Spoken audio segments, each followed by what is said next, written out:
বাংলাদেশের সর্বশেষ গুরুত্বপূর্ণ আপডেট সংবাদে আপনাকে স্বাগত। শুরুতেই সংবাদ শিরোনাম, পরে বিস্তারিত। প্রথমে জানাবো, কুমিল্লা কেন্দ্রীয় কারাগারে স্বেচ্ছাসেবক লীগ নেতার মৃত্যু। কুমিল্লা কেন্দ্রীয় কারাগারে মারা গেছেন মহানগর স্বেচ্ছাসেবক লীগের সহসভাপতি ইমাম হোসেন বাচ্চু, ৪৪। আজ হঠাৎ বুকে ব্যথা অনুভব করে তাকে কুমিল্লা মেডিকেল কলেজ হাসপাতালে জরুরি বিভাগে নেওয়া হয়। সেখানে চিকিৎসক তাকে মৃত ঘোষণা করেছে। নিহত ইমাম হোসেন বাচ্চু নগরীর মোগলটুলি এলাকার বাসিন্দা এবং গোলাম মাওলার ছেলে। বিকেলে কুমিল্লা মেডিকেল কলেজ হাসপাতালে ময়নাতদন্ত শেষে স্বজনদের কাছে মরদেহ হস্তান্তর করা হয়েছে। জানাবো, এক ব্যাগ আটা পেতে মরিয়া মানুষ। বিশ্বের সবচেয়ে ক্ষুধার্ত এলাকা এখন গাজা। ইসরায়েলে অব্যাহত হামলা এবং অবরোধের কারণে গাজায় খাদ্য সংকট চলছে কয়েক মাস ধরে। শিশুরা ভুগছে অনাহারে এবং চরম অপুষ্টিতে। সেখানে এখন এক ব্যাগ আটা পেতে মরিয়া মানুষ। এমনকি বন্দুকের মুখে অনেকে দাঁড়াচ্ছে শুধুমাত্র এক ব্যাগ এবং এক প্লেট খাবার পাওয়ার জন্য। এদিকে বাংলাদেশকে দুঃসংবাদ দিল সৌদি আরব। ভারত, পাকিস্তান এবং মিশরসহ ১৪টি দেশের জন্য ব্লক ওয়ার্ক ভিসা কোটা ২০২৫ সালের জুন পর্যন্ত স্থগিত করেছে সৌদি আরব। ওমরা, ব্যবসা এবং পারিবারিক ভিজিট ভিসার মতো আরও বেশ কয়েকটি ভিসা বিভাগও সাময়িকভাবে স্থগিত করা হয়েছে। সৌদির মানব সম্পদ ও সামাজিক উন্নয়ন মন্ত্রণালয়ের এই সিদ্ধান্ত জারি করেছে বলে এএফপির এক প্রতিবেদনে তথ্য প্রকাশ করা হয়েছে। এরপর জানাবো, নতুন যুদ্ধবিরতির প্রস্তাবে রাজি নয় হামাস। ফিলিস্তিনি গাজায় নতুন যুদ্ধবিরতি এবং জিম্মি মুক্তির চুক্তির জন্য মার্কিন যুক্তরাষ্ট্রের সর্বশেষ প্রস্তাব হামাস প্রত্যাখ্যান করেছে। স্বাধীনতাকামী গোষ্ঠী হামাস বিবিসিকে হামাসের এক জ্যেষ্ঠ কর্মকর্তা এই তথ্য নিশ্চিত করেছে।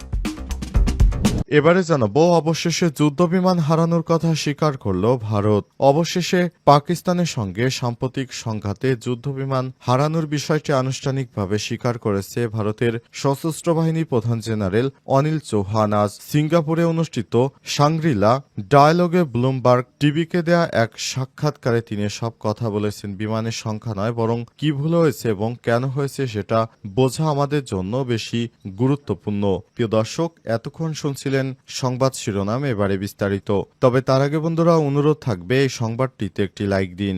এই চ্যানেলে আপনি নতুন হয়ে থাকলে আমাদের সংবাদটি দেখতে দেখতে চ্যানেলটি সাবস্ক্রাইব করে রাখুন। কমেন্ট করে বন্ধুরা আপনার মূল্যবান মতামত জানিয়ে দিন আপনি বিশ্বের কোন দেশ থেকে বা বাংলাদেশের কোন স্থান থেকে আমাদের সংবাদটি দেখছেন এবং শুনছেন। আর বন্ধুরা, গাজা যুদ্ধে আপনি যদি নিরীহ ফিলিস্তিনিদের ভালোবেসে থাকেন, কমেন্টে ইয়েস লিখে বিশ্ববাসীকে জানিয়ে দিন। সংবাদটি আপনার সোশ্যাল মিডিয়া ফেসবুকে শেয়ার করে বন্ধুদেরও দেখার সুযোগ করে দিন। এবারে বিস্তারিত।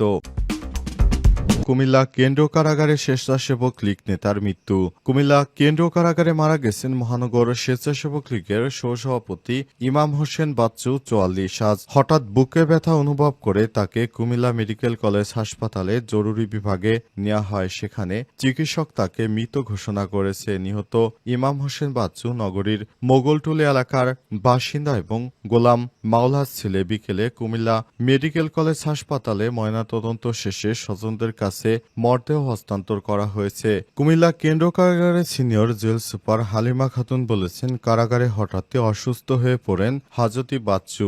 তাকে দ্রুত হাসপাতালে পাঠানো হলে বাঁচানো সম্ভব হয়নি। তিনি আরো জানান, ইমাম হোসেন বাচ্চুর বিরুদ্ধে হত্যা ও হত্যা চেষ্টার দুটি মামলা। চলতি বছরের ৩০ মার্চ কোতোয়ালি মডেল থানা পুলিশ তাকে গ্রেপ্তার করে। এরপর আদালতের নির্দেশে তাকে কারাগারে পাঠানো হয়েছে। আজ কারাগারের ভেতরে বাচ্চু অসুস্থ হয়ে পড়েন এবং অচেতন হয়ে যান। জরুরি ভিত্তিতে তাকে হাসপাতালে পাঠানো হয়, তবে পথেই তার মৃত্যু হয়েছে বলে ধারণা করছে চিকিৎসকরা। শেখ হাসিনা পালিয়ে যাওয়ার পর অনেক এমপি মন্ত্রীরা বর্তমানে কারাগারে রয়েছে। এর মাঝে অনেকের সিনিয়র নেতার মৃত্যু হয়েছে বিভিন্ন সময় বলে বিভিন্ন সূত্র থেকে জানা গেছে। বর্তমানে আওয়ামী লীগের অনেক নেতাকর্মী জেল হাজতে রয়েছে। তাদের মধ্যে বেশ কয়েকজনের মৃত্যুর খবর বেশ কয়েকদিন ধরে জোরে সোরেই শোনা যাচ্ছে। অন্তর্বর্তীকালীন সরকার দায়িত্ব গ্রহণের পর আওয়ামী লীগ অনেক বিপাকে পড়েছে। বিশেষ করে আওয়ামী লীগকে নিষিদ্ধ করার পর একরকম অঘোষিত যুদ্ধ শুরু করেছে আওয়ামী লীগ বলে মনে করছেন অন্তর্বর্তীকালীন সরকারের প্রধান উপদেষ্টা প্রফেসর ড. মোহাম্মদ ইউনূস। বিশ্বের সবচেয়ে ক্ষুধার্ত এলাকা এখন গাজা। গাজায় প্রতিদিন মারা যাচ্ছে নিরীহ মানুষ। দখলদার ইসরায়েলি বাহিনী সেখানে গাজায় সাধারণ মানুষকে কোনো খাদ্য সহায়তা দিতে দিচ্ছে না। এ কারণে গাজায় এখন প্রতিদিন নিরীহ মানুষের মৃত্যুর মিছিল চলছে অবস্থায় দখলদার ইসরায়েলি বাহিনী গাজায় যে অমানবিক নির্যাতন চালাচ্ছে সেটি কোনোভাবেই কাম্য নয়। দখলদার ইসরায়েলি বাহিনীর প্রধানমন্ত্রী বেঞ্জামিন নেতানিয়াহু তিনি জানিয়েছেন, আমরা পুরো গাজার নিয়ন্ত্রণ নেব। তার মনের আশা হচ্ছে তিনি গ্রেট ইসরায়েল প্রতিষ্ঠিত করতে চান। তার মানে হচ্ছে পুরো ফিলিস্তিনি ভূখণ্ড দখল করে তিনি সেখানে বড় ধরনের একটি রাষ্ট্র প্রতিষ্ঠা করতে চান এবং পুরো আরব কান্ট্রি তিনি দখল নিতে চান। এ অবস্থায় নেতানিয়াহুর যে মনের বাসনা রয়েছে সেটি হচ্ছে পুরো সিরিয়া, সৌদি আরবের প্রায় মাঝামাঝি দুবাই সহ মিশরের অনেক অংশ মিলে পুরো আরব কান্ট্রিতে মিলে তিনি একটি গ্রেট ইসরায়েল রাষ্ট্র প্রতিষ্ঠা করার স্বপ্ন দেখে আসছেন। তার সে স্বপ্ন পূরণের লক্ষ্যে তিনি নিরীহ ফিলিস্তিনিদেরকে হত্যা করার যে মিশনে নেমেছেন সেটি কোনোভাবেই কাম্য নয়। দখলদার ইসরায়েলের প্রধানমন্ত্রী ইহুদিবাদী ইসরায়েলের প্রধানমন্ত্রী, যিনি পৃথিবীর নিকৃষ্ট একজন মানুষ, কারণ তার নেতৃত্বে নিরীহ ফিলিস্তিনিদেরকে হত্যা করা হচ্ছে। দখলদার ইসরায়েলের প্রধানমন্ত্রীর কারণে গাজায় প্রতিদিনই লাশের সারি ভারী হচ্ছে। এ পর্যন্ত গাজা উপত্যকায় প্রায় ৬৪,০০০ নিরীহ ফিলিস্তিনিকে হত্যা করেছে দখলদার ইসরায়েলি বাহিনী। আর আহতের সংখ্যা বলতে গেলে সেটি ১,৫০,০০০-এর মতো নিরীহ ফিলিস্তিনিকে গুরুতর আহত করেছে। তবে গাজার বিভিন্ন বেসরকারি সংস্থার তথ্য মনে নিহতের সংখ্যা আরও অনেক বেশি। অনেকের মৃতের সংখ্যা দখলদার ইসরায়েল প্রকাশ করতে দিচ্ছে না। অবস্থায় পুরো মুসলিম বিশ্বের সঙ্গেই ইহুদিবাদী ইসরায়েলের যে যুদ্ধ শুরু হয়ে গেছে, অঘোষিত যুদ্ধ, সেটি মুসলিমদের শক্তিশালী রাষ্ট্রগুলো এখনো মাথা ঘামাচ্ছে না। মুসলিমদেরকে হত্যা করা হচ্ছে, কিন্তু বিষয়টি তারা এখনো কর্ণপাত করছে না। নতুন যুদ্ধবিরতি প্রস্তাবে রাজি নয় হামাস। ফিলিস্তিনি গাজায় নতুন যুদ্ধবিরতি এবং জিম্মি মুক্তির চুক্তির জন্য মার্কিন যুক্তরাষ্ট্রের সর্বশেষ প্রস্তাব হামাস প্রত্যাখ্যান করেছে। স্বাধীনতাকামী গোষ্ঠী হামাস বিবিসিকে হামাসের এক জ্যেষ্ঠ কর্মকর্তা এই তথ্য নিশ্চিত করে।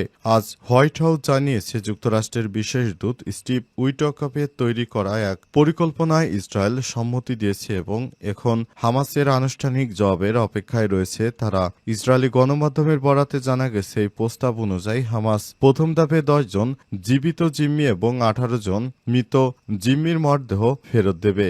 এর বিনিময়ে ৬০ দিনের জন্য যুদ্ধবিরতি থাকবে এবং ইসরায়েলের কারাগারে থাকা ফিলিস্তিনি বন্দীদের মুক্তি দেওয়া হবে। তবে হামাসের ওই কর্মকর্তা জানিয়েছে, এই প্রস্তাব তাদের মূল দাবিগুলো, যেমন যুদ্ধের সম্পূর্ণ সমাপ্তি পূরণ করে না। তারা শীঘ্রই লিখিত জবাব দেবে।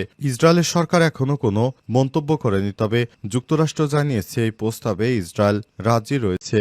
তবে এই প্রস্তাবে হামাস রাজি নয়, কারণ এখানে ফিলিস্তিনিদের কোনো স্বার্থ নেই।